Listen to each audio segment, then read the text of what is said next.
Not everyone in the perfect couple is a narcissist. And not everyone who seems guarded is emotionally cold. Greer is often mistaken as a narcissist, but she's just misunderstood. She's actually deeply human, with bluntness and defensiveness as her main social traits in order to protect herself. She hides behind this image of strength because she has seen how dark the world is. She didn't come from high society or money. And she's also been taught that the world will not accept anything other than perfection. And so she hides her story because of it and accidentally deceives everyone in the process. Amelia, on the other hand, is treated like the emotional center of the show. She's surrounded by chaos and grieving, or so she is portrayed that way. But beneath that pain, there is self-focus and emotional manipulation. Not just that, but a pattern of control. And this show brings light to something that is quite a rare realization, but it's quite real, which is that grief often masks narcissism. So basically, it's harder to detect narcissism when the narcissist is grieving. Greer comes across as an emotionally calculative person, and she is, but beneath that layer, there is actually a woman trying to perform strength to protect herself. We see this clearly in the final episodes when she reveals her past and when she actually admits that she is ashamed of her past and of what she came from.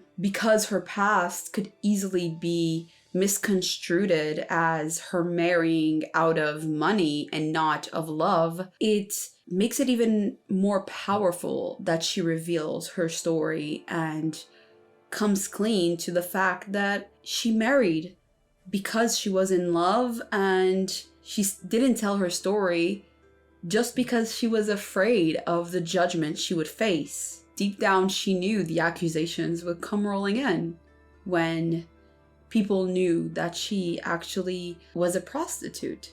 This is classic emotional masking, a concept in trauma psychology where people present as emotionally distant or high functioning to avoid triggering old insecurities or being seen as less than by others.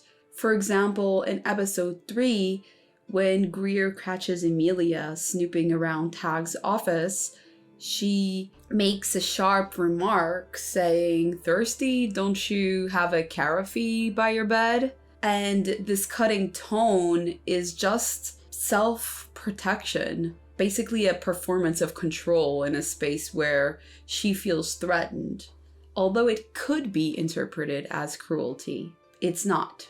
Later, she visits Amelia again, and one would expect Greer to do this to gloat about the outcome of the events, but she actually goes there to confess the truth about wiring money for her brother's bail, saying, "I did what I had to do for my family," which shows not detachment, but actually a desperate attempt to maintain control in the middle of chaos. And in that final scene when she visits Amelia, she proves emotional maturity in a level that very few people reach. So now let's talk about Amelia. It's not that her grief is not real, but her self-focus is just as real. The fact that she is grieving and disoriented makes her seem like a complex character, but her behavior tells another story. She emotionally manipulates Shooter when he's visibly intoxicated. In episode 5,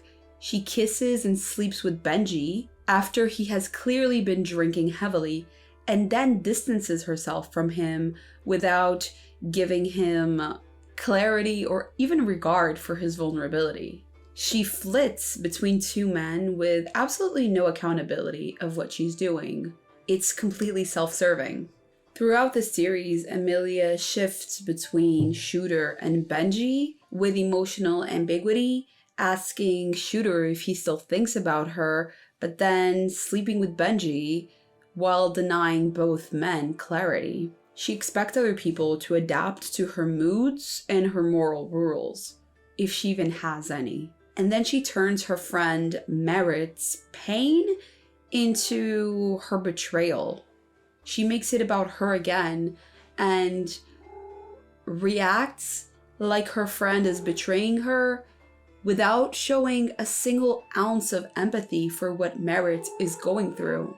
After discovering that Merritt was pregnant with Tag's child, Amelia centers herself in the betrayal of Merritt even having an affair with her fiancé's father, despite the tragic situation of Merritt, because she was manipulated by Tag. She was manipulated into thinking that it was a love story and that everything was going to go right.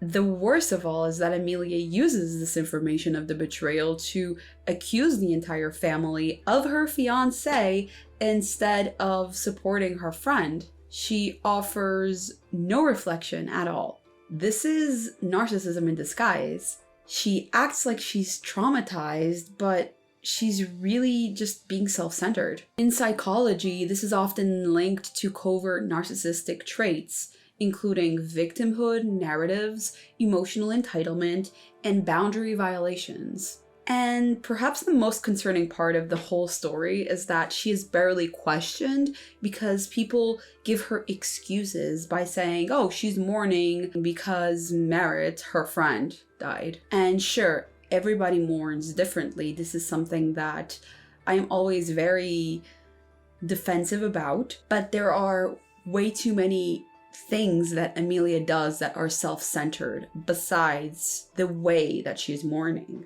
So why do so many viewers sympathize with Amelia? Basically, it's because she is framed as the outsider. She's the poor girl that is engaged to the son of millionaires. So of course, the poor girl is the good person and the millionaires are the bad people just trying to disregard and alienate Amelia. And this plays into a very dangerous myth, which is that a person's class equals their character. That being from a wealthy family instantly makes you morally suspect, and being from a working class makes you inherently good. But that's not the case at all. There are bad people in working class, and there are bad people in wealthy class. And if we really interpret The Perfect Couple, we realize that actually the show is proving that class doesn't dictate someone's character, because humanity has nothing to do with money. At the rehearsal dinner in episode 3, Greer criticizes Amelia's lobster cracking, saying, "Oh dear, not a lobster girl, are you?" Her words may seem harsh, but what the scene frames is not Greer's malice, but Amelia's perceived helplessness. That framing primes viewers to take Amelia's side. But when we look at the perspective that Greer actually came from a poor background, just like Amelia, we realize that maybe she was just being empathetic and trying to make things more at ease by inserting a little bit of humor in the situation. And if anything, characters like Abby, Greer, and even Tag show more emotional maturity and depth than Amelia. Abby, though she is blunt and dramatic, she names things honestly and respects boundaries.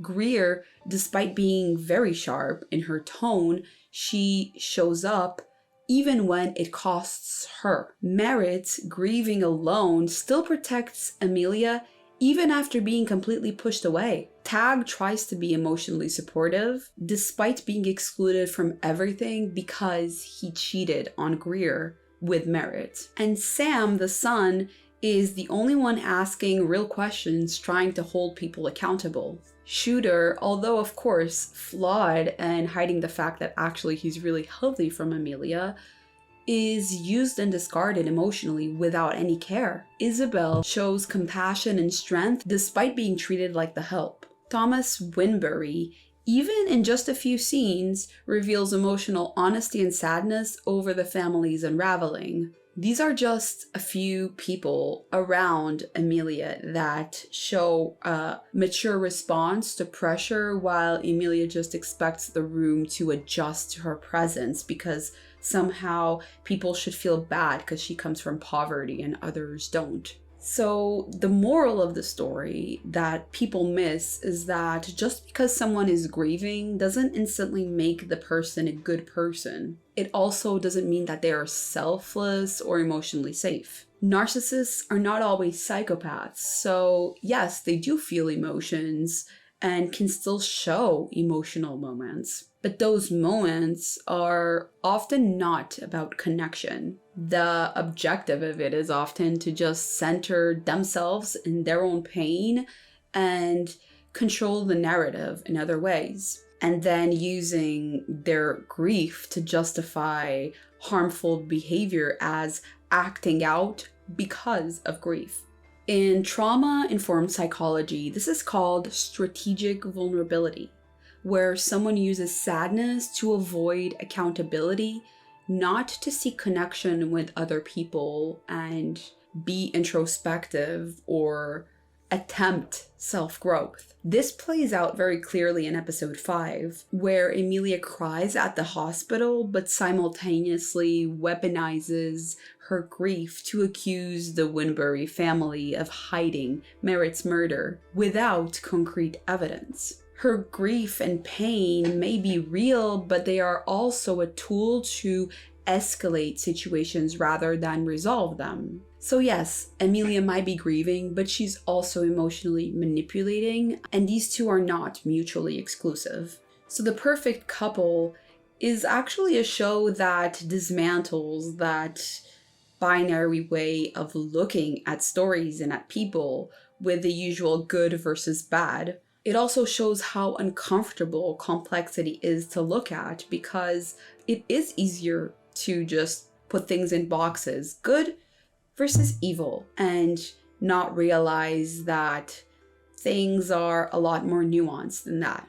Especially when a character's pain is easier to empathize with than their behaviors. So while Emilia is distracted by her own self as she is grieving, Greer, while discovering that her husband was cheating on her with a younger woman and actually impregnated her, carries shame and pride and survival, and she is still able to have a stronger character arc than Emilia.